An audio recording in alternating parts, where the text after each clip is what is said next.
Ontem eu estava conversando com os assinantes do meu Instagram sobre o 8 de janeiro. Na próxima segunda tem um evento para lembrar aqueles atos de vandalismo na Praça dos Três Poderes. Vai ser preciso muito estômago para aguentar o que vão aprontar nessa comemoração. Talvez essa seja a palavra, nessa comemoração pelo que aconteceu em Brasília em 8 de janeiro do ano passado. Porque o que houve, e é absolutamente condenável, tem sido usado para aumentar a repressão política no Brasil, piorar o clima de ditadura que a gente enfrenta.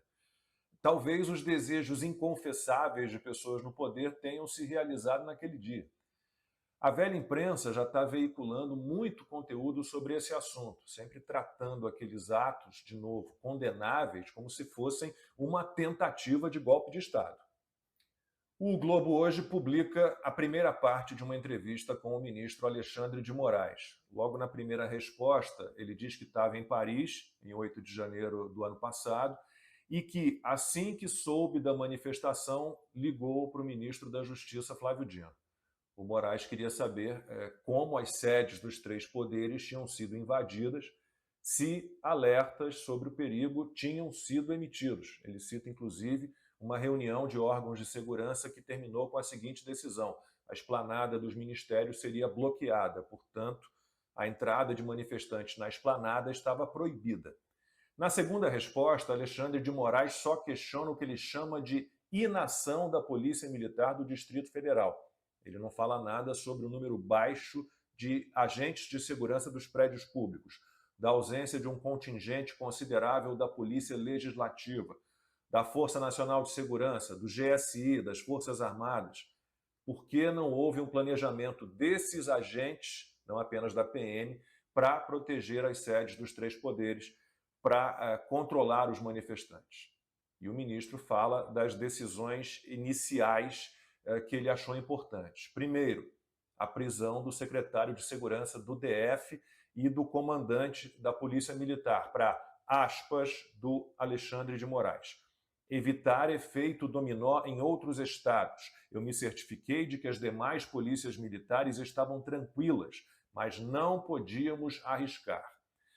Ele também decidiu pelo afastamento do governador do DF, Ibanez Rocha, e na entrevista explica assim a decisão: era preciso evitar que ocorresse algo extremista em outros estados, eventualmente outro governador apoiar movimento golpista. De onde saiu preocupação assim? Qual era a chance de um quebra-quebra em Brasília gerar movimentos criminosos em outros estados? Quais eram os indícios mínimos de que isso poderia acontecer? Não havia. Não havia.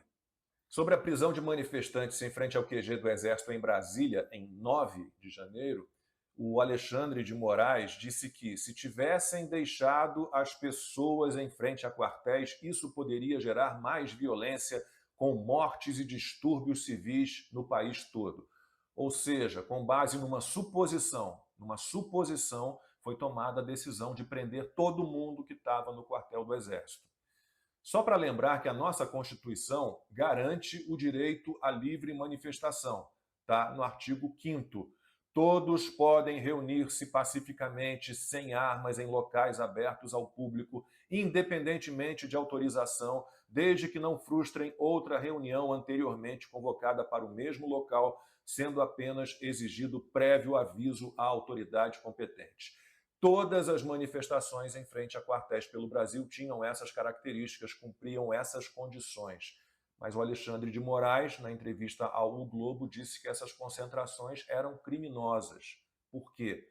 Porque os acampados estavam pedindo uma intervenção militar. E aí tem uma questão: será que a democracia não permite isso, um ataque a ela própria?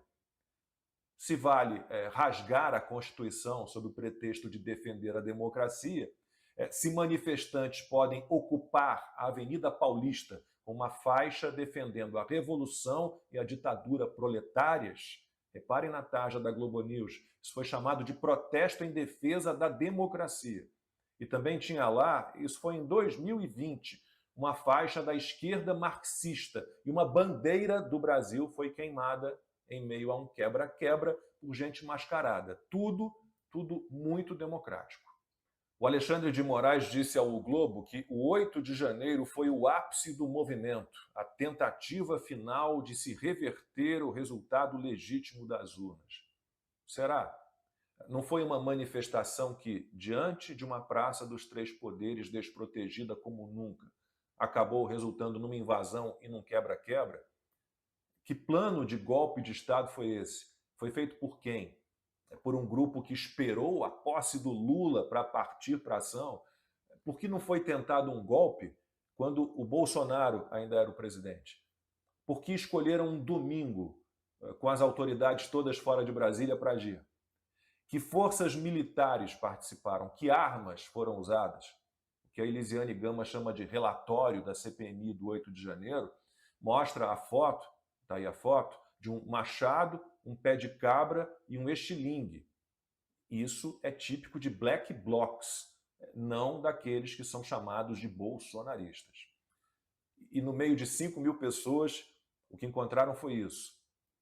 Outra, a ida a Brasília de pessoas de todo o Brasil, pura e simplesmente, não significa que elas planejassem um golpe de Estado. Pagar pelo transporte de manifestantes para Brasília não é crime e não pode ser entendido como a preparação para a derrubada de um governo. Se um esquema forte de segurança tivesse sido montado, provavelmente não teria havido invasão e vandalismo.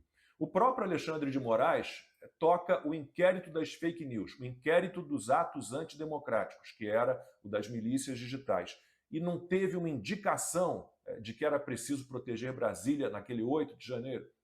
Esses inquéritos não poderiam ter servido para evitar o quebra-quebra, pelo menos para isso?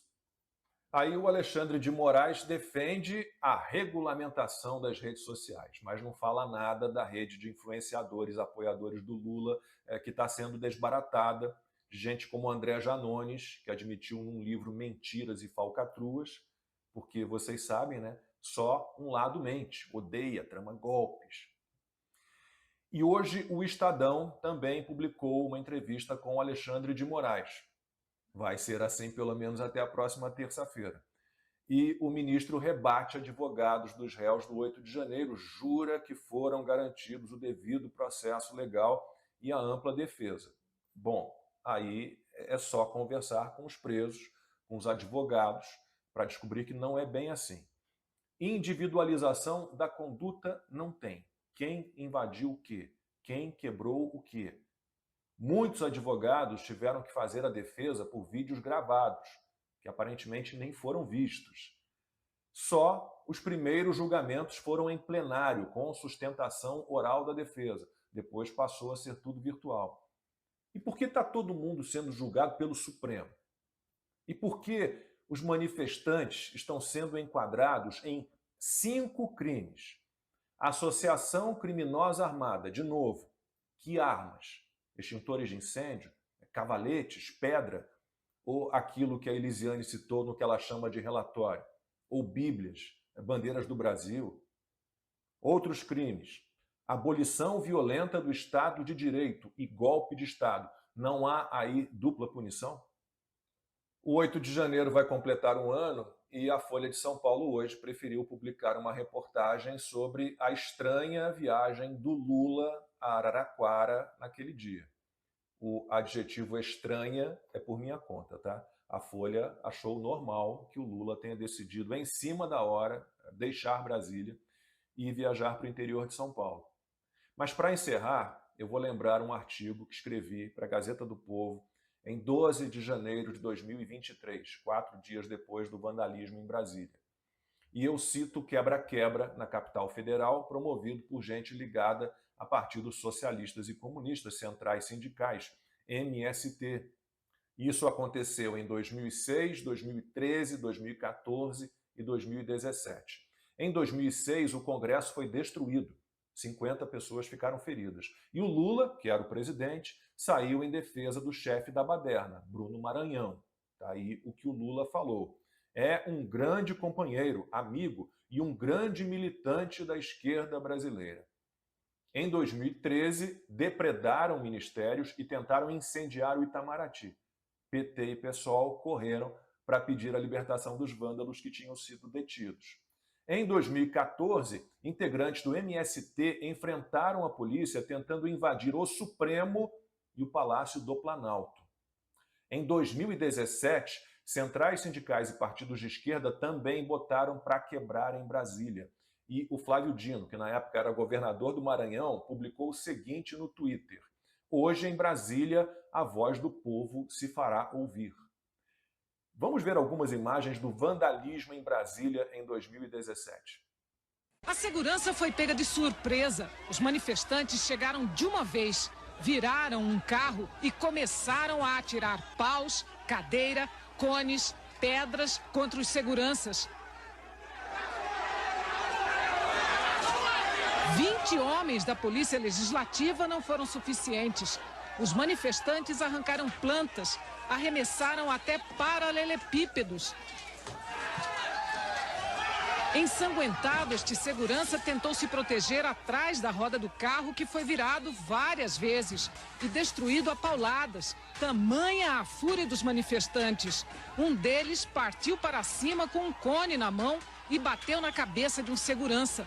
Um pedaço de meio fio foi lançado contra a porta de vidro e a multidão enfurecida invadiu o prédio da Câmara, obedecendo ao comando do movimento.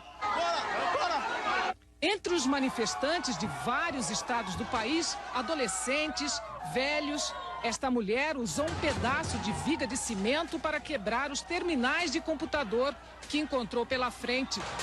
Alguns manifestantes dispararam sinalizadores em direção aos policiais e fizeram contagem regressiva para invadir. Foi o momento mais tenso do protesto. Alguns manifestantes quebraram vidros e tentaram incendiar o prédio. O batalhão de choque dispersou o grupo, mas não chegou a tempo de evitar o vandalismo. Os manifestantes derrubam as barricadas aqui de proteção do Palácio do Planalto. A polícia reage com spray de pimenta. Os manifestantes partem para cima dos policiais com pedaços de pau, de canos e pedras. A gente pode perceber que continua voando pau. De acordo com a Polícia Militar, 22 ficaram feridos. O protesto em Brasília contra o presidente Michel Temer terminou em vandalismo. Um grupo de pessoas usando máscaras no rosto promoveu um quebra-quebra em meio à manifestação. Eles destruíram persianas e vidraças de pelo menos 5 ministérios, entre eles o da Integração Nacional, o do Trabalho e o da Agricultura. Observe essa imagem. Esses dois homens estão colocando fogo em um dos prédios da esplanada dos ministérios. Manifestantes acabaram provocando quebra-quebra numa das entradas principais do Congresso e entraram em confronto com a Polícia Legislativa. Quantas dessas pessoas foram condenadas por tentativa de golpe de Estado? Nenhuma. Quantas foram condenadas por invasão de prédio público, depredação de patrimônio? Nenhuma. O 8 de janeiro do ano passado teve atos condenáveis. Teve invasão de prédios públicos, vandalismo. Quem cometeu crimes tem que responder por isso. Mas não dá para dizer que houve uma tentativa de golpe de Estado. O próprio ministro da Defesa do Lula, o José Múcio Monteiro, pensa assim. Vocês lembram que no início chamavam os manifestantes de terroristas? Até o Hamas lembrar o que é terrorismo de verdade. Então abandonaram essa narrativa. Agora, quando vão entender, quando vão desistir desse papo de que o 8 de janeiro foi um movimento golpista? Se essa narrativa serve a quem está no poder, nunca. Por isso que na próxima segunda vai ter comemoração em Brasília.